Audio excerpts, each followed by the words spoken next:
Let us see electrical drives and control. First unit introduction. In this introduction, we have to see loading conditions and the classes of duty, heating and cooling curves, selection of power rating for drive motor with regard to thermal overloading and load variations factors in the slides.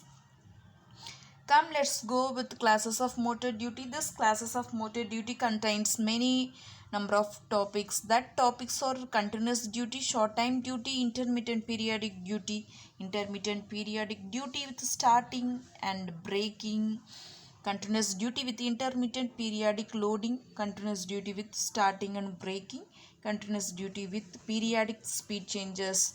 Among those topics, let us see the first topic of continuous duty. In this continuous duty, the duration of load is for a sufficiently long time such that all the parts of the motor attain thermal equilibrium. When the motor attains its maximum final steady temperature rise, example, with continuous duty for continuously running fans, pumps and other equipment which operate for several hours and even days at a time.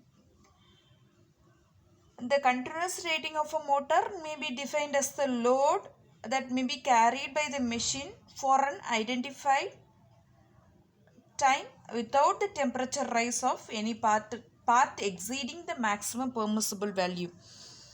This is called continuous duty.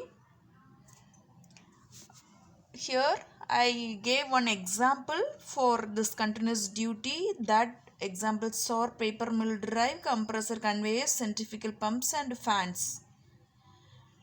Let us see the next topic of short time duty.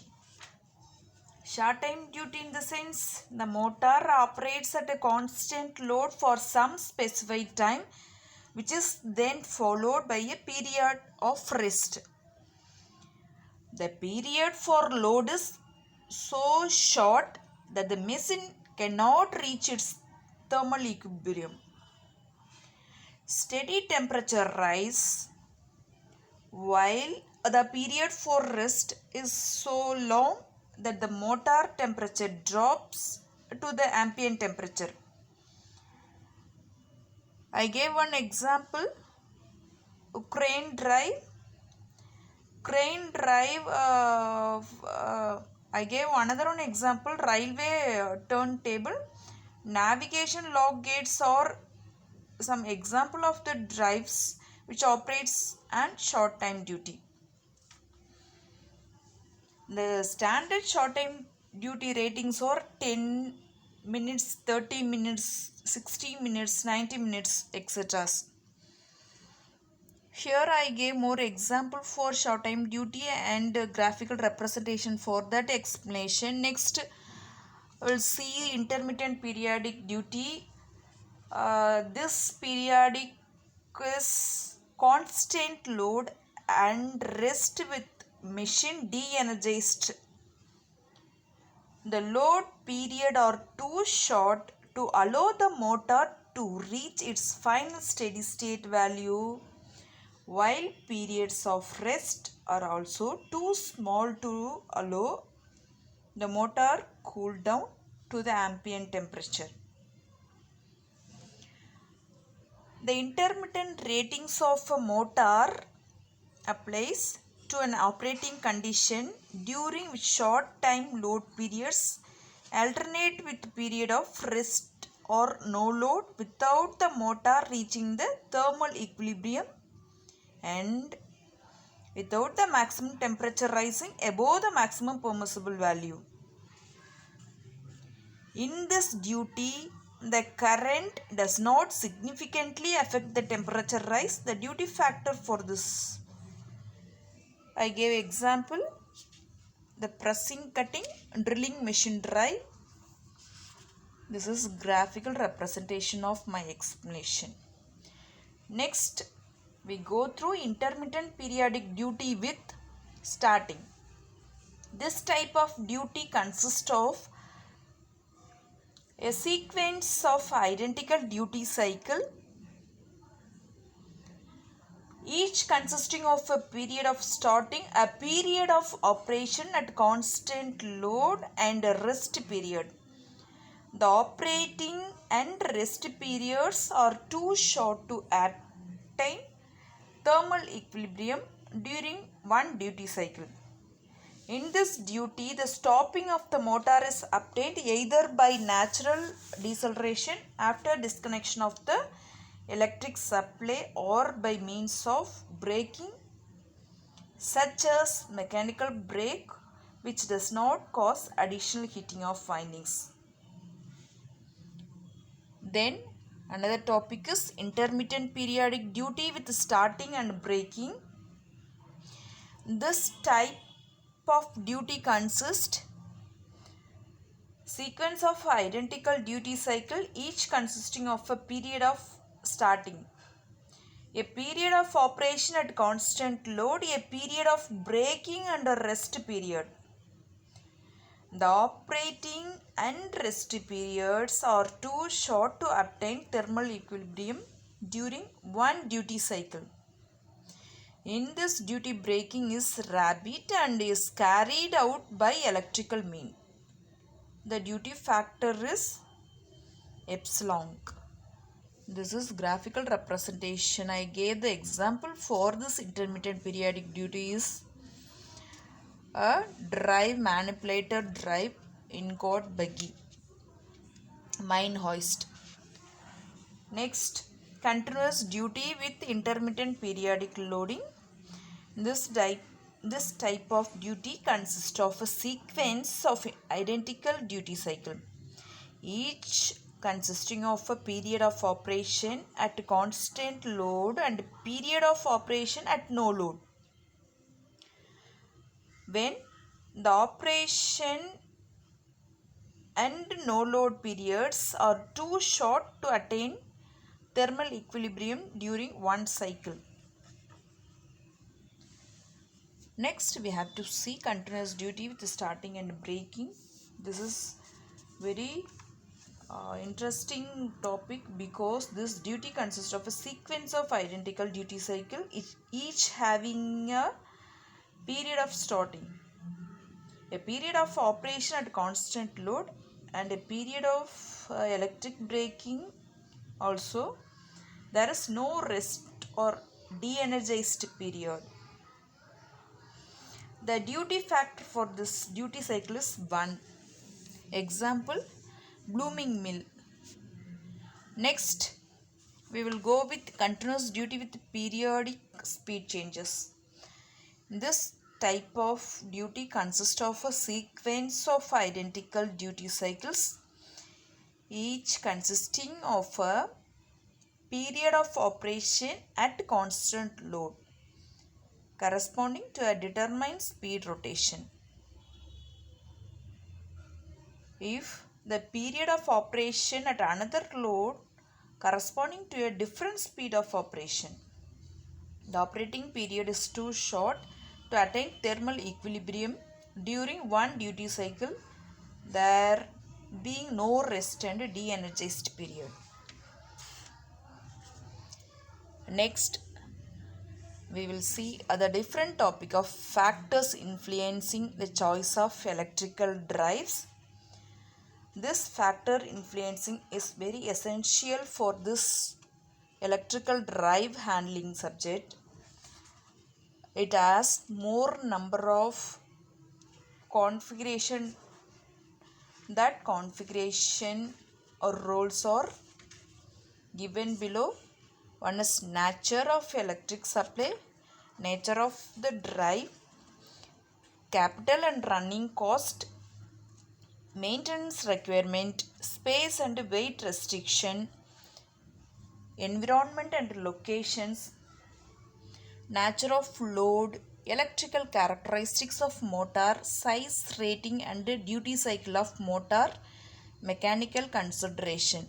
Those topics are very important topics in this electrical drives, because this factor always considerable to going with electrical drives. Let us see nature of electric supply. In this nature of electric supply, the supply available may be 3-phase AC or single-phase AC or DC. In case 3-phase AC supply is available, polyphase induction motor, screw cage type for small rating and slip ring type for higher rating may be used. Provided the requirements of the load, use of single phase motor is limited to small loads only, owing to their limited outputs. Next, types of outputs. These types of load outputs may be divided according to the speed torque characteristics of the various categories. So considerably we have to see nature of the drive, that nature of the drive always depending some specific parameters. That specific parameters are running characteristics of load and static characteristics of load. So that loads are requiring constant torque at all speeds. Such loads are cranes during hoistings, hoist winches, piston pumps operating against a constant pressure head and conveys handling a constant weight of material per unit time. This loads requiring torque which may increase in direct proportion to the speed. This load is a separately excited generator connected to resistive load. It has eddy current brake or calendering machine. The load always requiring some torque, initial torque which may increase with the square of speed. That speed can build in blowers, fans, centrifugal pumps, ship propellers, etc. Next, let us go with capital and running cost. First, we have to see the running cost of the electric drive. So, if applied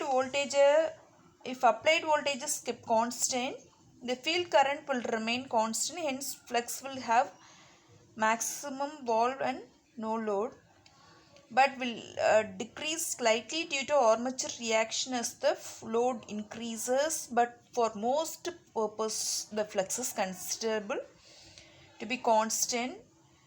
That time, the cost always being high, because this running process has no neglecting the effect of armature reaction. So we cannot keep the proper economic maintenance of here. So the running cost and capital cost is high.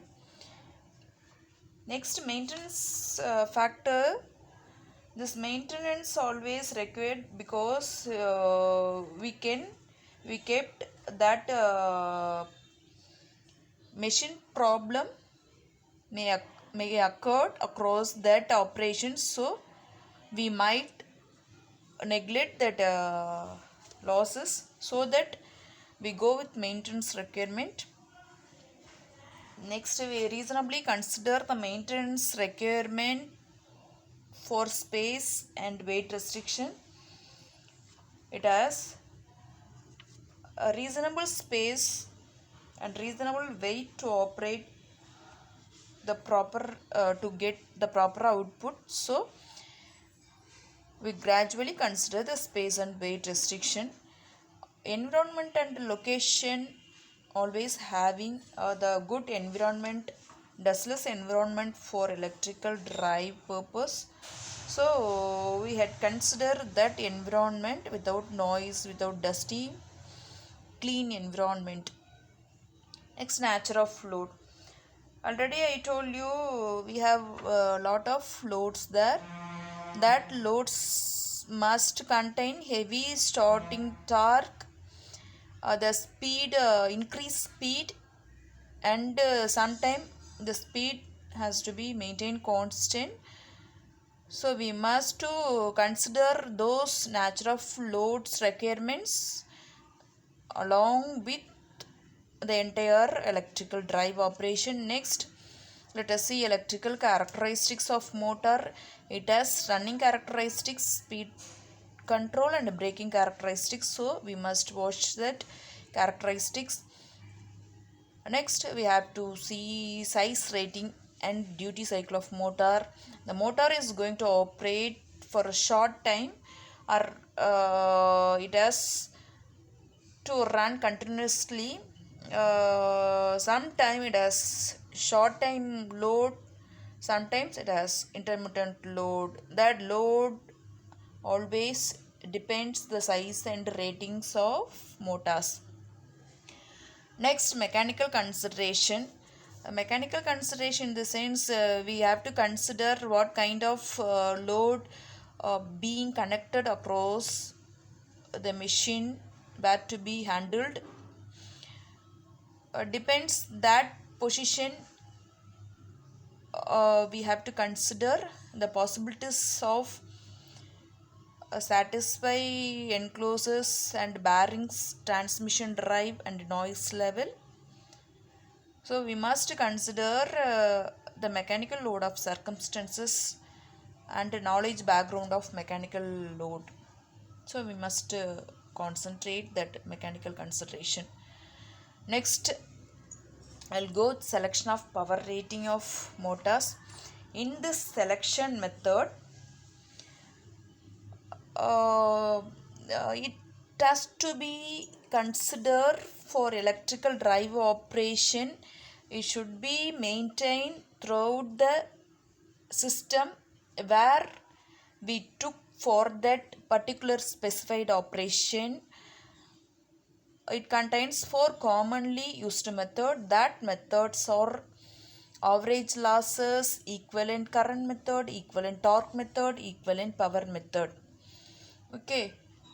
Next, with the comparison of AC and DC drives, it has some specific important components are there. That components DC drives, we should take some few points. AC drives same is true. So the power circuit and control circuit is simple and inexpensive of DC drive, but the DC drive has complex circuit and control variable or very short. So according to the expensive and circuit wise, DC is best, but in requirement and maintenance wise, AC is best because less maintenance in AC drives. Then third is cost and size wise. DC drive is bulk, AC drive is small size, it has minimum cost. So those are main difference, main comparison of DC and AC. Let us see heating time constant. Every electrical drives and control motors having some heat, and we compensate that heating method. So across that heating method, we just put some cooling compensation. So heating time constant is tau, cooling time constant is tau dash. Thank you.